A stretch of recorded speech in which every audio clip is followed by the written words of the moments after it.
What's good, party people? This is your friendly neighbor, Chad the Maverick, back again with another video. It's your favorite astro nerd.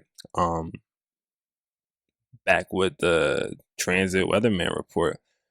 If you recall my last video, I talked about the Thanos snap, and that Thanos snap being this snap into, I do not want to use the term new reality. I'm going to use the term new dream. The snap is kind of what, in a sense, has deleted a large portion of what we initially thought was meant to be. Like anything that we thought that was supposed to be in a particular way prior has now made a dramatic shift in just a moment's notice.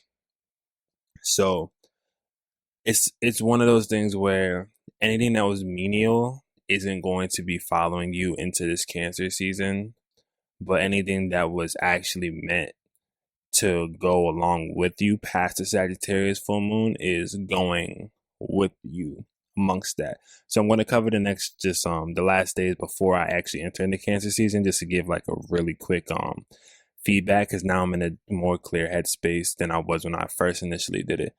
So I'm going to be doing this up until the eclipse season begins, because at the point where eclipse season begins, it's a whole different ball game and a whole different ballpark. So let's get it started let's get it started in here. Don't copyright me. Cool. So so we're pretty much starting off. Let's say today's Tuesday. I'm recording this.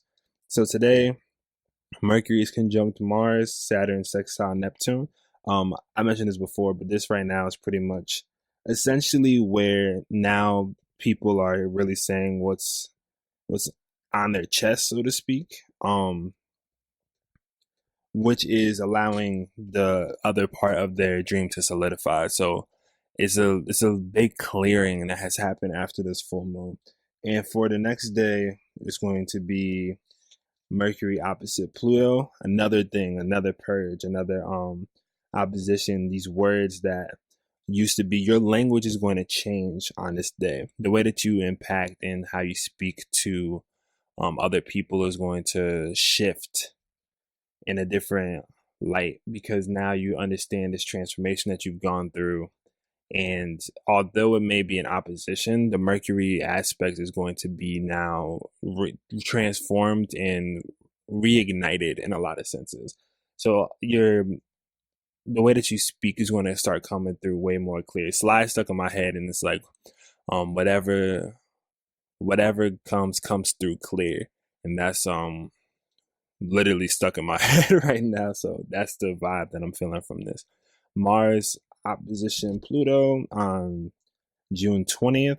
So yeah, another thing, it's just really heading straight into, it's the same aspect as prior, but this as the Mars and Mercury are pretty much opposing Saturn and Pluto. So like I said, it's going to be, it may not be the most graceful of aspects, but it's going to be potent as far as you understanding how to move forward. And that's what it's about at this point. The Sagittarius full moon is about moving forward. Like, how are we going to make the best next thing, the next adventure?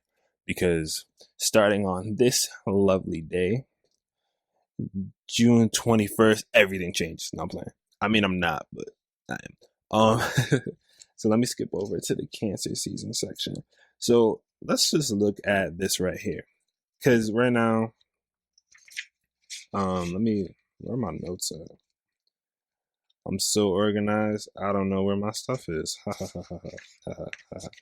When you have Sag and Virgo energy, that's literally what happens. But so the sun just starts to slide. Let me go to like 12 o'clock. But the sun's just sliding into Cancer on this day. So once it hits about 12 o'clock, we have 0 degrees Cancer.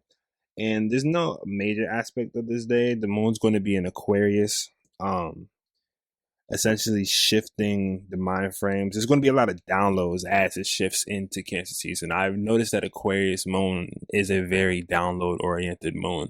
And it may not, it's like, I want to say like galactic signature type deal for those who understand what I'm saying. But if not, it's just like an idea that comes in Aquarius season, which is the culmination of like whatever happened the prior moon transits before it.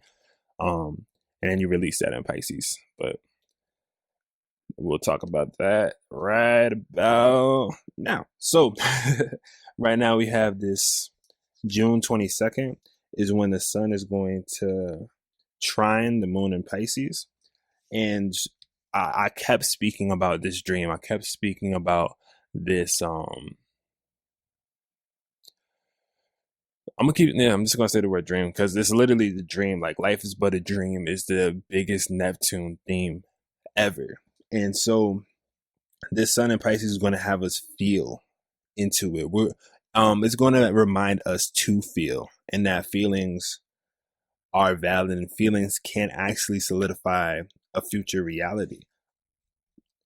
Because that's exactly how reality is shifted in later terms. It depends on how you feel in that moment. That's why a lot of people, they manifest things on accident because they may feel a type of way, but they may not understand why they feel a type of way, but their actions or how they feel will represent what starts to come through in the future, which is why it's always best to attempt to stay in a positive light and make every negative situation a positive situation. But it's easy for me to say this because I'm a double Sagittarius, but it's also easy for me to say this because this is also part of my mission to tell to y'all. But yeah, so that's what we're going to be slipping into when it comes to Saturday, June 22nd. On June 23rd, we have Venus opposing Jupiter. Where's Venus? Venus is going to be opposing Jupiter exactly on June 22nd, and Uranus is going to be sextiling Lilith. So with Venus opposing Jupiter, there's going to be I'm getting money on this. There's going to be something about money on this day that's going to come through. It may be even a new job. It may not be a job that you specifically want, but it's going to be a money opportunity that may arise that you never expected, or another experience. So let's say you never wanted to go to like Guatemala. I don't know, this is the first thing about it.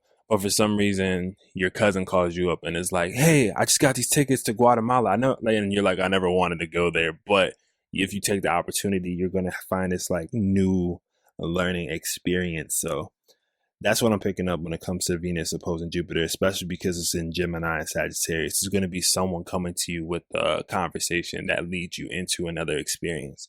The Uranus sextile Lilith, definitely a good day to revolutionize how you feel about your self-image. I use Lilith in these transits because I feel like it's something that's based in a lot of people's minds a lot of the time, especially in this generation and such. Like our image is very important to us. So Lilith is an important transit for those who are in like the Pluto Scorpio generations and on, in comparison to the Pluto Libra and prior. But besides that point, the next day there's going to be Venus square Neptune and the moon on Neptune. So when it comes to this, Venus in the square, this is why like these 2 days are very impacting on image, money, and general emotional security, because the veil is going to kind of be lifted in a certain way. And what I mean by that is that because the moon's going to directly be on Neptune in this Cancerian season, we're going to start to have to really look at what our soul, in a lot of instances, Cancer represents the soul. So I want to say, definitely be prepared to be in an emotional or a dreamy or maybe like an elusive type state. It's not a negative thing. I think that Neptune is essentially going to be showing us that despite how much that we may try to control our image or control how we're seen by other people, at the end of the day, it really doesn't matter, because we can worry about what's matter, but it doesn't mean that that's what the soul is. Soul isn't matter. The soul can take up matter. And Neptune is always there to remind us whenever we get too sedity and too into ourselves. It's like, okay, but what's your soul like? And Neptune will show that to you straight to your face with no regard for how you feel.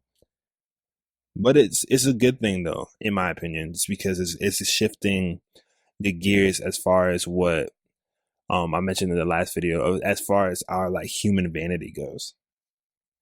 Neptune is the dissolver of vanity in a lot of senses. So be prepared for that Monday to be in that moon day, especially. Wow, I didn't think about that. But that moon day to definitely be in that type of bag. Make sure you journal, write down stuff that day. Use your creative headspace for a positive thing, because it may lead to something way cooler later on. Anywho, so we're gonna go to Tuesday right here. So the moon's gonna be on Chiron. So the moon's just shifted into Aries, and there's going to be the square between the sun and what else am I looking for? It's 25th. Mars is going to be conjunct Mercury again. So this same Mars and Mercury conjunction, now in the later degrees of Cancer, is going to resurface what recently happened when Mercury and Mars were first conjunct. And this is kind of like it's a revisitation on what the original Mars and Cancer conjunct was, but now it's going to become solidified as Mars starts to slip into Leo. You're going to start to understand how to effectively speak and care for not only other people, but more so for yourself, and to be able to keep yourself in a protection type way. Of the Mars and Cancer and Mercury and Cancer is teaching you how to protect your heart while also sharing your heart. It's the Cancerian shell of, I'm going to keep these things out, but I'm also going to share everything I have. So, but with the square, as far as the sun and moon, it's going to be a hot and spicy day. But the reason why I say a hot and spicy day is because with the moon on Chiron is, like I said before, when Mars and Mercury are going to be about that, the moon is going to be diving in, because this is part of identity. Okay, so it is definitely more based on the individual than it is other people. Yeah, this is definitely a day about you. It's a day for you to feel into your actual soul. Like, what does your soul truly want to vibe like? That's what it is. Like, what does your soul truly want to vibe like? Because there's a lot of facade in this day, but what your soul want? It's a huge day for that. Be sure to keep that in contemplation. And yeah, that's all I got for that day. Cool. So we're going to Wednesday, June 26th. So the moon's going to be trine Jupiter. So the moon's in Aries, 19 degrees. Where's Jupiter at? I feel like I should know where Jupiter is. Oh, Jupiter's in Sag. Hey, I should have known that. I did know that. What am I talking about? Anyway, but the moon's going to be conjunct, or trine. Moon's trine Jupiter. With that being said, Jupiter is going to be ready. So all the emotional and things that have started when it comes to this Cancer season and all of these feelings and such are now going to be able to actually ground and be put into a new found vision. So the 2 days beforehand is more introspective. This Wednesday is when you go out and start to speak on it, when you start to actually share it out to the world, because there's going to be opportunity that arises now if you start speaking on it. If you start speaking about it 2 days prior to, like, let's say not to like your friends or such, but like to the external world, it's not going to be received as such, because everyone else is going to be in the same type of feelings boat. But now is going to be the perfect time, because the last 2 days beforehand, people were in their bag. People were potentially just like trying to work through a lot of gunk. But when it comes to this, being in your new strength, as far as your emotions are concerned, is going to lead you into, I don't want to say an adventure, But every time I say Jupiter and I'm a Sag, I just think adventure. But I could think anything's an adventure. Like if I go to the store, it's an adventure because it's less about the destination, it's more about the legitimate journey. And if you're a person that can have fun going on just to the grocery store, it's an adventure. And then weird things happen, and then weird opportunities pop up. It's like in a game where, let's say you're just walking around. Oh, you're in a game and you're walking around, and then there's like that random character that comes up to you. It's just like, hey you, we need a side quest, man. Hey you, hey. Like in Zelda or whatever. But yeah, it brings you to a new found journey. So be prepared for a side mission on June 26th because it will give you more coins. It will give you more coins and more opportunity to level up. So we're going to 627. So right now we have the Sun square Chiron, Sun sextile Uranus, and Mercury shifts into Leo. So the Sun is going to essentially be giving us an electric strike that makes us heal. It's going to like kind of suck, but it's not going to suck, but it's like, when someone has to, or like, let's say you get a splinter, right?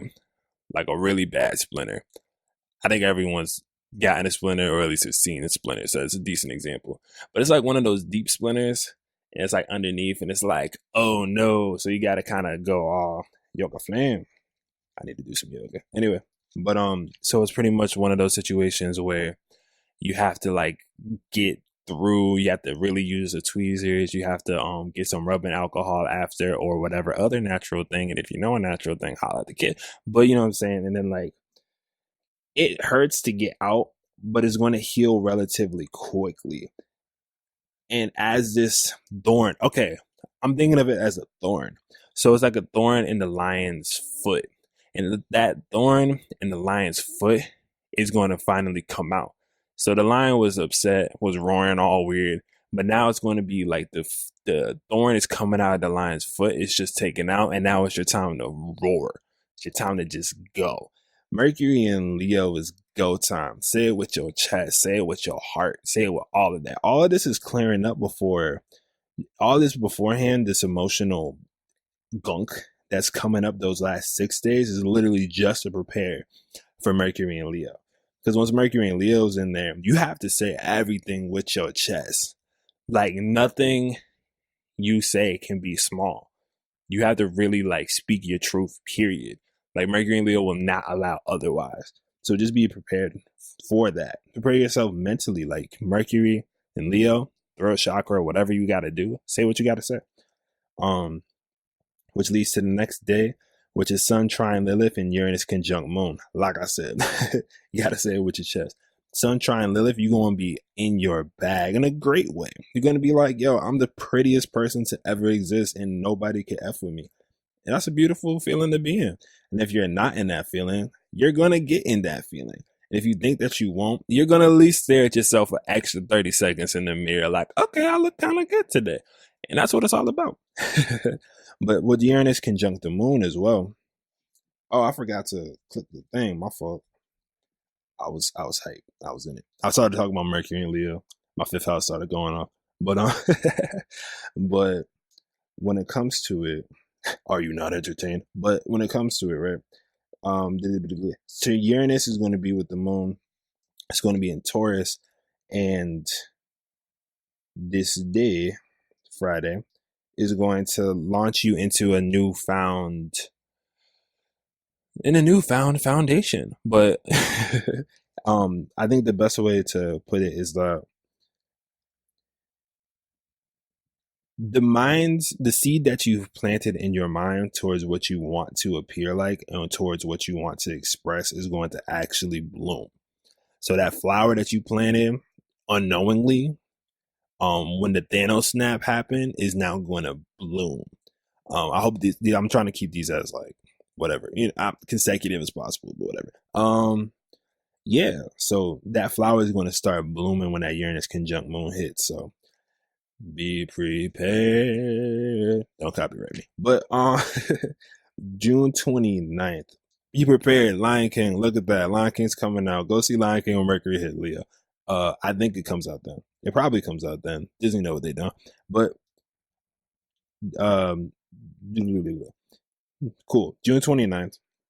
We had the moon trine Saturn and Pluto. So yeah, like I really just said, my voice totally just squeaked. But like I said beforehand, it's going to that lion's thorn is out, and now all of that heart energy that you were working on that past week or so, that past week and a half or so, is coming out full force, and it's aligning with your actual goal and your actual vision and your actual ambition. And that's going to propel you forward so hard. Like everything that you were working on, and let's say you were working on an art project, you were working on like trying to get this painting done. That painting is going to pretty much be like ready to sell in some really fancy gallery. But the opportunity is going to arise when that moon trine Saturn and Pluto starts coming through. And let's go to the next day. This is all also preparing us for eclipse season. I know I mentioned it at the beginning, but this is all like, this is like a influx. This is an influx between eclipses. And I'm going to be breaking, I guess, these more down when it comes to my actual messages. But transit wise, this is definitely just this like, the universe expands and the universe contracts. And this is like the contraction before the expansion. And you have to contract into your emotions and your foundation before you expand into your fire and your air. It sounded deep. I'm such a goofball. But July 1st is going to be when Mars, well, it says 29 degrees Cancer, but it's when it goes into Leo and Chiron actually goes direct. So Chiron is going to start being, 555 Chiron, let's go. Anyway, but when it comes to the 555 Chiron, is that, oh wow, it stops going to retrograde literally on that degree ish, but I'm just going to say that. But when it comes to it, is that this Chiron in Aries is going to start letting up a bit. So when it's in retrograde, it's going to like forcibly make us do this, which is why I've always been kind of harsh with these Chiron transits. But now it's going to start alleviating because you've learned your initial lesson on being your individual self. And Mars is going to go into Leo. So it's literally like, hey, you know how to be yourself now. Happy Mars enters Leo. Now you really gotta feel it with your chest. Not just say it with your chest. You gotta feel it. Back your shit up. I usually don't try to swear too much on this channel, but back your shit up. Period. And feel that fire. That fire is always within everyone. Just feel it. It's right there. You're just scared because someone told you to be scared of it. Which leads to the next day, which is the beginning of eclipse season. And I'm going to save that for the next video. But just to let you know, this eclipse begins on this day. I think it's a full solar eclipse, if I'm not mistaken, with the new moon in Cancer. So the new moon in Cancer, which is also going to be opposing Saturn and Pluto. So be really ready for it. Like, make sure that you really dive into like that contraction portion within this upcoming time for Cancer, and know your visions clear. Know your visions. You don't have to detail it out. There's no major Virgo or Gemini transit that makes you have to detail it. But what you do need to do is know what your vision is. It could even be kind of far-fetched, but you could be like, oh, in 5 years, I want to own a whole company and make 6 figures at the end of whatever fiscal time frame. But at least you do. But at least when you do, you'll understand it. And this new moon is when this really gets to launch off and the eclipse happens. So it is soon to be completely eclipsed. But yeah. Cool. I don't have nothing else to say. Leave a like, comment, share, subscribe, all that good stuff. Thank you for all the new people that showed up due to this random tweet that blew up. Not random, it was about the full moon, but Shouts out to y'all for coming through. Thank you if you sat here through this whole entire thing. I hope y'all got something from this. Yeah, any questions, holla at me. If not, don't. But do, I don't know. You know how it go. Anyway, hope everyone has a good day, week, or whenever you hear this. And it's your friendly neighbor, Transit Weatherman, Maverick, signing off.